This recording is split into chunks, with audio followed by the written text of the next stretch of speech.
दोस्तों नमस्ते, मैं सुशील कुलकर्णी, आप देख रहे हैं एनालाइजर न्यूज हिंदी। पानीपत की लड़ाई का शायद यह किस्सा होगा, मुझे ठीक से याद नहीं आ रहा है, आप करेक्ट करके भी बता सकते हैं मुझे। और तब एक मराठा योद्धा एक यवन सरदार के सामने लड़ रहा था, लहूलुहान हो चुका था। लहूलुहान सिंधिया नाम था उनका, दत्ताजी सिंधिया शायद। और उनके सामने वो यवन सरदार आके उनको तलवार दिखाकर बात करता है, क्यों पटेल और लड़ोगे? तो पटेल वो सिंधिया उत्तर देता है, बचेंगे तो और भी लड़ेंगे। इसी पराक्रम के उत्तर पर यवन सरदार भी खुश हो जाता है और वो अपने चांद न्यौछावर कर देता है। ये पराक्रम की कहानी इसलिए मैं बता रहा हूं कि बचेंगे तो और लड़ेंगे, यही हम सीखते आए हैं, इसी को हम अपने जहन में बिठा कर आए हैं। अगर इस लड़ाई से बचते हैं, इन वारों को देखकर, इन घावों को ठीक कर भी बचते हैं, तो और लड़ने को आएंगे। लड़ने की इच्छा कभी हमारे मन में खत्म नहीं होती है। लेकिन एक सरदार यहां पर ऐसा है जो बचने के बाद लड़ने की बात नहीं करता है, वो बचने के बाद नाचने की बात करता है। मतलब बचेंगे तो नाचेंगे, ये वाली बात करता है। अब ये सरदार कौन है और ये क्या बातें कर रहा है, ये तो आपने सुना ही होगा। मैं आपको बता दूं, कांग्रेस के अध्यक्ष पद के प्रत्याशी, कर्नाटक कांग्रेस के नेता, जिनके ऊपर सोनिया गांधी का आशीर्वाद भरा हाथ है, उनका दावा है कि बचेंगे तो नाचेंगे। लेकिन कब बचेंगे, कब नाचेंगे, जरा उन्हीं के मुंह से सुन लीजिए। बहुत अच्छा लगता है, बड़े अच्छे लगते हैं वो जब ये बात कह रहे थे। सुन लीजिए। देखो, पहले तो मेरा संगठन चुनाव इसमें आया हूँ। हमारे में कहावत है, मैं बहुत जगह रिपीट करता हूँ, बकरी ईद में बचेंगे तो मोहर्रम में नाचेंगे। बकरी ईद में बचेंगे तो मोहर्रम में नाचेंगे।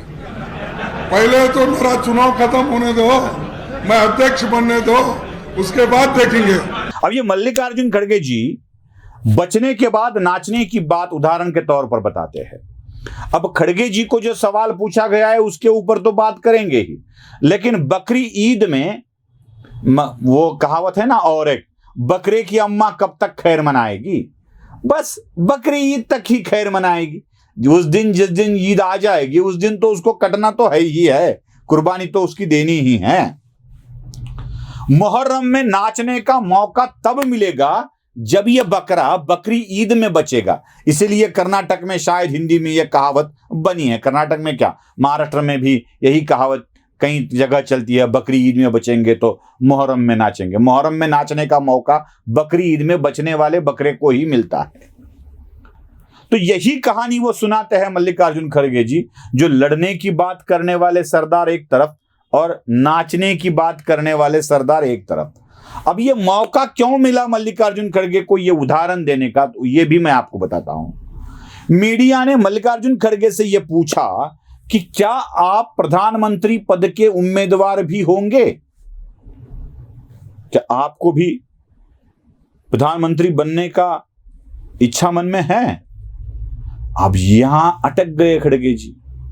ठीक है, अध्यक्ष पद की बात ठीक है, दुनिया कह रही है तो पपेट जैसा अध्यक्ष बिठाया जा सकता है, लेकिन फिर से एक बार प्रधानमंत्री की बात कह दी, हाँ मैं वही भी बनना चाहता हूं, तो कहीं सोनिया गांधी अपना समर्थन वापस न ले ले, और यही बात इनके मन में भी होगी शायद। यहां बचेंगे तो प्रधानमंत्री पद के लिए नाचेंगे। अब ये मिलने वाला है कि नहीं पता नहीं है। हमारे मराठी में एक कहावत है, बाजारात तुरी और भट भट नीला मारी। इसका मतलब है बाजार में है तूर की दाल, तूर, और यहां पे दो पति पत्नी में झगड़ा हो रहा है कि दाल कैसी बनाई जाए, पतली वाली बनाई जाए या गाढ़ी वाली बनाई जाए। इसमें विवाद हो रहा है और बहुत पिटाई भी हो रही है। किसी ने आकर पूछा, भाई क्यों लड़ रहे हो? तो पति ने जवाब दिया, ये बोल रही है कि दाल को जरा गाढ़ा बनाया जाए और मैं मानता हूं कि पतला बनाया जाए। अरे भाई, दाल कब बनाओगे? नहीं, बाजार से तूर लेके आऊंगा, तुअर लेके आने के बाद उसकी दाल बनाएंगे, फिर उसको पकाएंगे, फिर तय होगा क्या करना है। तो बोले पहले दाल जा, तूर तो लेके आ, तुअर जब आएगी तब उसकी दाल बनेगी, फिर उसको पकाना कैसे है ये बाद में होगा। लेकिन यही बात है। अरे भाई, प्रधानमंत्री कांग्रेस को बनाने की बात कब आएगी? जब लोकसभा के इलेक्शन 2024 में होंगे, 24 में इलेक्शन होने के बाद कांग्रेस को या कांग्रेस समर्थित अलायंस को बहुमत तक जाने की जगह मिलनी चाहिए, उतने सीटें मिलनी चाहिए। अगर उतने सीटें मिलती है तो प्रधानमंत्री कौन बनेगा, इसके ऊपर चर्चा हो सकती है। यहां कहां अभी 50 के आगे भी नहीं है कांग्रेस, और मीडिया वाले कांग्रेस का प्रधानमंत्री बनाने के लिए उतावले हो चुके हैं।